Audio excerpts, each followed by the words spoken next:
जसं राजकीय बाबतीत आपण न बोलण्याचा पथ्य पाळतो, त्याचप्रमाणे हिंदू धर्म आणि त्यातला ग्रंथ याविषयी बोलणं टाळावं. स्पष्ट बोल सदाशिव. स्पष्टच बोलायचं तर या शाळा करताना अतिशूद्र मुलांना केवळ व्यवहाराचं ज्ञान द्यावं, एवढाच उद्देश होता. शिक्षणाचा केवळ इतकाच उद्देश असूच शकत नाही. शिक्षणाचा उद्देश आहे माणूस घडवणं, मग स्वतःच्या बुद्धीनं सत्य असत्य तपासून आपलं आणि समाजाचं जीवन समृद्ध करणं. पण या शिक्षणातून एकमेकांविषयी द्वेषभावना निर्माण होत असेल तर एकमेकांविषयी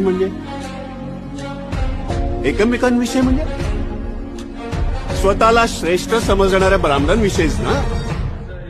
मग माझं तर स्पष्टच मत आहे, जो आजही मनुस्मृती डोक्यात घेऊन वावरतोय त्याचा द्वेष नाही, तिरस्कारच करायला